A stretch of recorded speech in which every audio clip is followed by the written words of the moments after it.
Okay, let's dive in. Today, we're tackling something really personal, but also pretty universal. Teenage love. Yeah, and you sent over some great material bits from an article, The Science of Teenage Love, Why It Feels So Real. Right, so our goal here, our mission for this deep dive, is really to unpack why.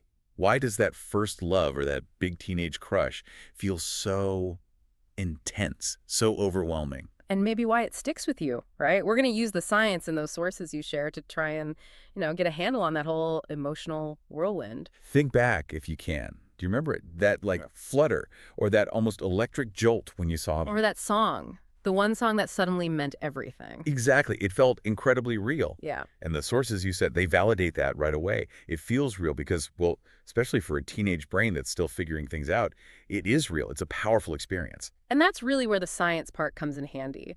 The article points out something key. The teenage brain is, a work in progress. There's this imbalance happening. An imbalance, right? So you've got the prefrontal cortex that's the bit for reasoning, judgment, kind of managing emotions. Yeah. The sensible part. The sensible part. And it's still developing. It's not firing on all cylinders yet. Not quite. But then you have the amygdala, that's the emotion center, fear, intensity. Oh, yeah. And that part is basically in high gear during adolescence. So you Yeah. get this mismatch. Which makes the highs feel higher and the lows feel lower. Totally. It amplifies everything. It explains why teenage love often feels less like a gentle wave and more like being on a nonstop emotional roller coaster. It's biology. And it's not just the structure, it's the chemistry too, right? Yeah. The material mentioned neurochemistry, Dr. Helen Fisher's work. Yes, exactly. What the research shows, and this is fascinating, is that falling in love lights up the brain's dopamine system. Dopamine, that's the reward chemical. Pleasure, motivation. The very same one. It's linked to reward, wanting, craving, even addiction in some contexts. Look. So that feeling of needing to see them or always thinking about them, that's the brain seeking that dopamine hit. That's a big part of it, yeah. Every interaction, even just a thought, can trigger that release, making you want more. But it's not just dopamine. The article also talks about oxytocin and vasopressin. Ah, the bonding chemicals. Right. They flood the brain, creating these really strong feelings of connection, attachment, feeling safe and rewarded with that person. Okay, and here's a point from the sources that really hit me. To a teenager's brain, going through all this development and chemical flooding, love can actually feel like survival. It's a really powerful way to put it, but biologically, it makes sense. That drive for connection is fundamental. It explains why a crush can feel so all-consuming. So the intense joy, the absolute despair if something goes wrong.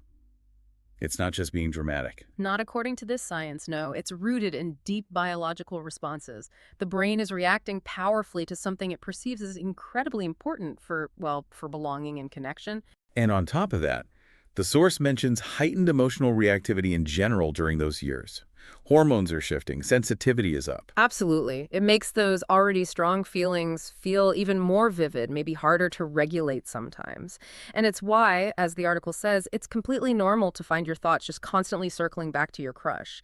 The brain is naturally prioritizing these new, intense emotional attachments. Which ties into that idea of associative memory you mentioned from the source. How the brain links strong feelings to, well, to everything around you. Exactly. It's why that one specific song becomes the song forever tied to that person or that feeling. Or why just walking past a certain place like a cafe or a park bench where you talk can just bring the whole feeling rushing back. Precisely. The article explains it so well. A song, a place, even just a phrase they used, it becomes more than a reminder. It's like an emotional shortcut, a trigger. Making it feel like they're kind of No? everywhere, Yeah. woven into your world. Yeah. And, the flip side is that it's also why heartbreak can feel so inescapable. Those same triggers are still there, but now they're linked to pain and loss. Yeah. It's tough wiring to overcome. Okay, let's shift gears a bit to where a lot of this plays out now. The digital world. Texts, DMs, social media. Oh, yeah. The sources definitely touch on that. The agony of analyzing a text message, right? Yeah. Did haha mean something different from lol? What does that emoji really signify? We've all been there, I think, or seen it. And there's science behind that, too. Remember, the developing brain, especially its sensitivity to social cues and the fear of rejection. Right, that feeling that fitting in, being accepted, is crucial. almost like emotional survival again. Exactly. So when communication is ambiguous, which digital stuff often is, no tone of voice, no facial expression. Like getting a period at the end of a text instead of an exclamation mark. Perfect example. Your brain, being hyper alert to potential social threats, often jumps in to fill the gaps. And as a protective measure, it might lean towards assuming the worst. Preparing for danger, essentially. Like social danger. Kinda, yeah.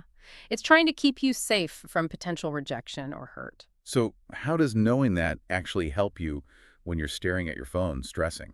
Well, the sources suggest that just understanding why your brain might be doing that can be really empowering. That jolt of anxiety doesn't necessarily mean the other person is mad or rejecting you. It might just be your brain's default setting in uncertainty. Exactly. It's your brain doing its ancient job.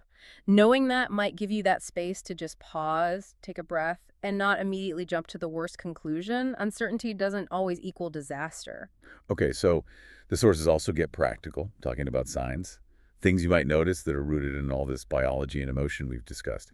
One was changing yourself in small ways. Yeah, like suddenly you're really into their favorite kind of weird TV show, or you start trying their coffee order, or listening to music you never would have before. Is that losing yourself? The article frames it differently. Not as losing yourself, but as your identity actually being shaped through connection. It's how your brain starts to integrate this really significant relationship. It's a bonding thing. Makes sense. And then the classic stuff, the butterflies, sweaty palms, mind going totally blank when they talk to you. Classic physiological response. That's your body, your amygdala, reacting to the mix of vulnerability and hope, the sources explain. It's the physical feeling of putting yourself out there emotionally. High stakes. Jealousy, too. That little, or maybe big sting when you think about them with someone else. The sources point to that as a sign that your brain's attachment system is definitely switched on. It signals that you care deeply, that the connection matters, and you feel vulnerable about potentially losing it. And one more they highlighted, genuinely wanting them to be happy, even if it doesn't benefit you at all. Right. That shift towards maybe a bit of selflessness. Yeah. The article suggests this is a really key sign that something like love might be starting to form, moving beyond just how you feel or what you get out of it. So all this biology, all these signs, it leads to that big question, especially back then. Is this real love or is it just a crush? What did the sources say about that? They offered a really kind perspective, I thought. Basically, if it feels real to you, if it's having a huge impact on you, then it is real for you right now. So validating the feeling itself. Exactly. That intensity, that all-consuming feeling comes directly from everything we've talked about. The brain developing, the body changing, the heart learning. It's all happening at once. And the source acknowledges that, yeah, things change fast in adolescence. Feelings change, people change. Your own identity is still forming. But, and this is crucial, the article makes the point beautifully that this change doesn't make the experience any less authentic while it's happening. It doesn't diminish it. Not at all. Those intense feelings, those connections, whether they last a few weeks or much longer, they're vital. They're part of figuring out who you are, who you connect with. They're experiences that matter. Okay, so wrapping this up a bit, what's the main thing to take away from this deep dive? I think it's that teenage love, with all its intensity and confusion, is really worth understanding. It's not just hormones, it's not just infatuation. It's this complex, powerful mix of biology, genuine emotion, and honestly, personal growth. And knowing the science behind it, like we've explored from your sources, it really does validate how huge it felt. It explains why it left such a mark, maybe. Yeah, it gives it context. And maybe, just maybe, understanding it gives you or anyone some tools. Tools for self-awareness, for navigating those big feelings, whether it's you experiencing them now or looking back, or even seeing them in your own kids, navigating them with a bit more kindness and patience. So we've covered a lot today, the developing brain, that flood of chemicals, how memory gets tangled up with emotion, and how, the digital world throws another layer on top. And the core message coming from your sources seems pretty clear. These incredibly powerful feelings, they're a real biological thing, a real emotional experience, and actually a really significant part of growing up. Yeah. The sources kind of ended by asking you, the listener, if you remember that rush and which of those signs we talked about really hit home for you. So maybe we can extend that a little. If knowing the science validates the intensity, how might that change how you look at your own experiences with love and connection? Not just as a teenager, but maybe even now at any age. That's a good thought to sit with. How does understanding the why change the what it meant? Something to ponder.